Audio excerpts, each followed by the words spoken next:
लोमस इस बीच बड़ी खबर आ रही है, दर्शकों को बता दें कि लोमस इस बीच वीके सिंह साहब जो कि गाजियाबाद से सांसद रहे, इस बार टिकट नहीं मिला, वो वोट देने के लिए पहुंचे हैं। गाजियाबाद में जनरल वीके सिंह ने मतदान किया है और मतदान के बाद रिपब्लिक भारत से बात की है। वीके सिंह साहब से टिकट को लेकर सवाल किया गया क्योंकि उनको इस बार टिकट नहीं दिया बीजेपी ने। उनसे पूछा गया, उन्होंने कहा नाराजगी मैं नहीं बता सकता, पीएम मोदी रोड शो में आए, 400 पार का टारगेट तो हम हासिल करेंगे, आगे का रोड मैप बाद में तय होगा। सुनिए जरा रिपब्लिक से एक्सक्लूसिव बातचीत में क्या कुछ कह रहे हैं पूर्व आर्मी चीफ और बीजेपी के सांसद वीके सिंह। हमारे साथ गाजियाबाद से मौजूदा सांसद और केंद्रीय मंत्री जनरल वीके सिंह हमारे साथ मौजूद हैं। अपनी धर्मपत्नी के साथ आए हैं, वोट कास्ट कर चुके हैं। सर, वो नजर का टीका एक बार अगर आप दिखा दें, और साथ ही साथ ये कि वो 400 पार का जो नारा दिया गया है, आपको लगता है कि वाकई वो अचीव किया जा सकता है? बिल्कुल, एवरीथिंग इज अचीवेबल, अचीव किया जा सकता है। और मुझे आशा है कि जिस तरीके से प्रचार चल रहा है, जिस तरीके से मोदी जी मेहनत कर रहे हैं, नतीजा अच्छा आएगा। मैं सर जब भी अभी चुनाव में घूमी और अभी स्पेशली अगर आज की बात करूं तो वो कह रहे हैं कि रौनक नहीं दिख रही है जनरल साहब के बिना। मतलब अब क्योंकि आगे टिकट नहीं दिए है तो इसलिए वो रौनक नहीं नजर आ रही है। तो क्या आप इसके पीछे वजह देखते हैं? क्योंकि नाराजगी देखी जा रही है, जो भी राजपूत जो समाज है उनमें, पश्चिमी यूपी में ये नाराजगी देखी जा रही है। नहीं, देखिए नाराजगी क्या है वो तो मुझे पता नहीं। मैं तो ये कह सकता हूँ कि पार्टी ने फैसला किया है और पार्टी उसी वो अपने तरीके से चला रही है। अच्छे बड़े बड़े लोग आए प्रचार करने के लिए पार्टी के बिहाफ पर, बल्कि 6 तारीख को तो रोड शो के अंदर खुद मोदी जी आए। पहली बार गाजियाबाद के अंदर उनका रोड शो हुआ है, तो अच्छी बात है, इससे लोगों के अंदर बड़ा फर्क पड़ेगा। लेकिन आपको लग रहा है कि जो प्यार आपको मिला वो प्यार अब जो आगे हैं, वो मौजूदा विधायक भी हैं, अतुल गर्ग की अगर बात करें तो वही प्यार, वही 5 लाख का वो जो मार्जिन है 2014 में भी हमने देखा, 2019 में भी हमने देखा, वैसा ही प्यार उन तक भी पहुंचेगा? बिल्कुल पहुंचना चाहिए, बिल्कुल पहुंचना चाहिए। तो अगर ये जो नाराजगी यहाँ पर देखी जा रही है, टिकट नहीं दिया गया इस बार, क्या हम कुछ और रोल आपका देखेंगे अब आगे? देखिए वो तो मैं कह नहीं सकता, let the results come out, उसके बाद देखेंगे क्या करना आगे। मैम, आप क्या कहेंगी? 400 पार का वो जो नारा दिया गया है, वाकई वो अचीव किया जा सकता है? देखिए, कोई भी लक्ष्य जब धारण कर लेते हैं, जैसे 400 पार तो लक्ष्य है, बिल्कुल उसके तक पहुंचना हमारा काम है, उस तक पहुंचेंगे, 400 पार करेंगे। बहुत शुक्रिया आपका हमारे साथ बात करने के लिए। बिल्कुल, देखिए वोट प्रतिशत को लेकर जो सवाल उठ रहे हैं उसे लेकर सबसे बड़ी बात ये है कि तपती दोपहरिया है, मैं जहां हूं भागलपुर में, लेकिन इसके बावजूद लोग पहुंच रहे हैं, लोग यहां पहुंच रहे हैं। मैं कुछ लोग हैं, मैं बात करने की कोशिश करता हूं कि मैडम आपने वोट कास्ट कर दिया? जा रहे हैं? हाँ, वोट किन मुद्दों के साथ आए वोट कास्ट करने के लिए? देश के विकास के लिए। और क्या? जी हाँ। भागलपुर के मुद्दों की बात करूँ तो अब मुद्दों से हम लोग दूर ही रहते हैं। मतलब देश प्रधानमंत्री? बस, जी हाँ। तो प्रधानमंत्री कौन बनेगा? सबके उम्मीदवार जो है वही ना बनेंगे। आप बताइए किन मुद्दों पर आए वोट कास्ट करने के लिए? देश मजबूत बने जी, विश्व में हमारा देश विकासशील देशों में अब आए। लेकिन विपक्ष की रणनीति को आप देख रहे हैं, तरह तरह के आरोप लगाया जा रहा है, तानाशाह हिटलर तक कहा जा रहा है। विपक्ष का काम है, वो तो अपना पक्ष रखेंगे ही अपना। फिर भी देश पड़ेगा आपको ऐसा लग रहा है वोटिंग परसेंटेज को लेकर? बिल्कुल नहीं, परसेंटेज नीचे आएगा। हाँ, धूप काफी है। मैं कुछ और भी लोग हैं। मैडम 1 मिनट आएंगी, वोट कास्ट करने जा रही हैं, इतनी धूप में आई हैं, पहले मतदान करना है, पहले सबसे पहले वोटिंग कर रही है, ये सोचकर? हाँ, वोट देने के लिए। हाँ। जरूरी मानते हैं इसको आप? हाँ, तब ना आए हैं। आप बताइए कितना जरूरी है मतदान आपके लिए? जरूरी है, एकदम जरूरी है ना। तब क्या देश के प्रधानमंत्री चुन रहे, क्या मुद्दे लेकर आए हैं? बढ़िया आएगा। क्या बढ़िया आएगा? तब क्या लग रहा है, विकास हुआ भागलपुर में? होबे करेगा ना, हुए रहा हो रहा है अभी। तब देखिए धूप बहुत ज़्यादा है, मैं आपको जो मतदान केंद्र वहाँ की तस्वीरें दिखा रहा हूँ। बहुत ज़्यादा लोग तो नहीं, लेकिन धूप में भी लोग यहाँ पहुँच रहे हैं और अपने मताधिकार का इस्तेमाल कर रहे हैं, क्योंकि मतदान बेहद ज़रूरी, इस बात को समझने की कोशिश भी लोग यहाँ कर रहे हैं। मैं आप ही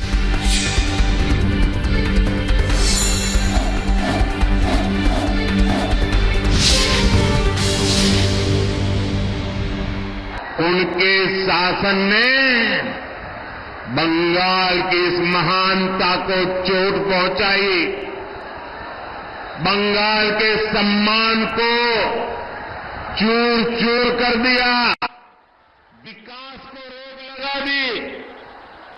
टीएमसी के राज में बंगाल में एक ही चीज चलती है, हजारों करोड़ के स्कैम, शारदा चिटफंड स्कैम, रोज वैली चिटफंड कैंप, पशु तस्करी घोटाला, नगर पालिका नियुक्ति घोटाला, राशन घोटाले, कोयला तस्करी घोटाला, घोटाले टीएमसी करती है और भुगतान ये बंगाल के जनता को पड़ता है। ऐसा कोई काम नहीं है जो बंगाल में बिना कट कमीशन के होता हो।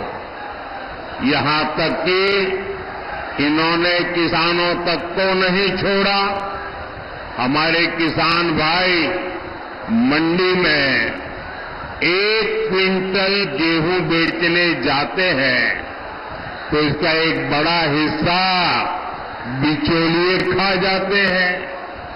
साथियों, टीएमसी ने यहां युवाओं के भविष्य के साथ लगातार खिलवाड़ किया है। इन्होंने इतना बड़ा शिक्षा घोटाला किया,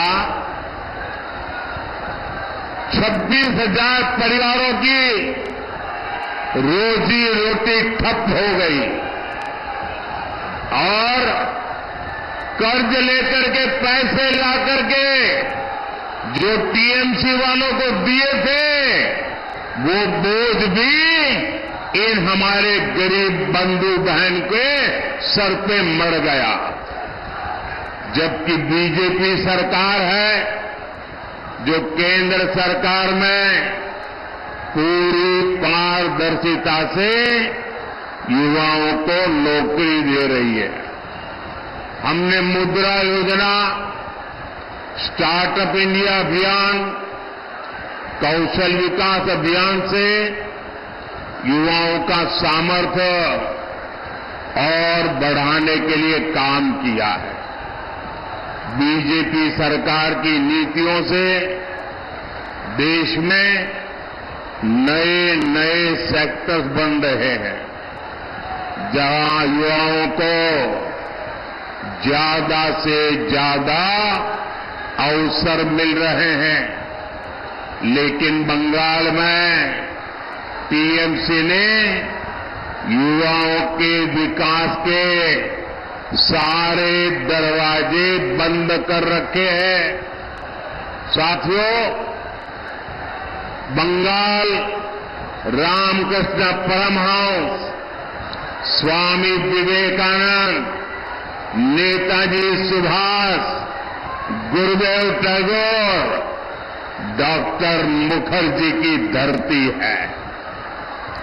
मैं अपने बंगाल को ऐसे ही पिछड़ते हुए नहीं देख सकता।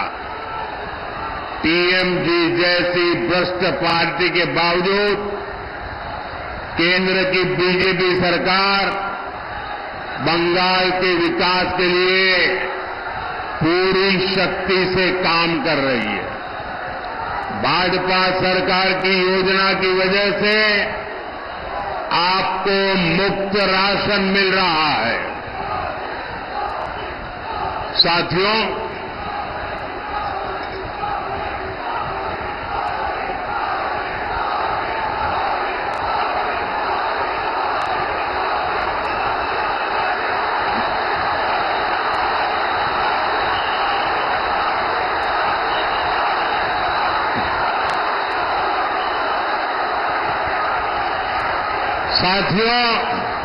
ये आपका उत्साह, ये आपका प्रेम मेरे सर आंखों पर।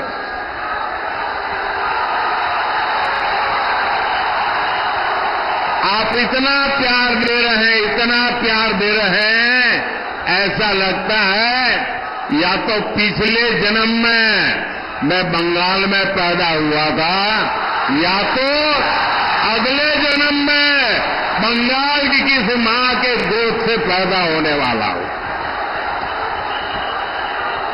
शायद इतना प्यार कभी नसीब नहीं होता भाइयों।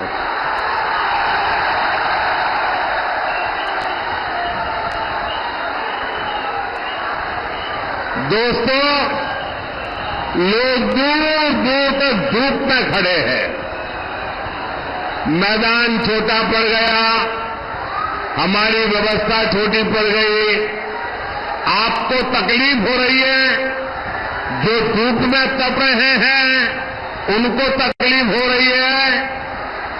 ये जो आपको तकलीफ हो रही है ना, इसके लिए मैं आपकी क्षमा मांगता हूं।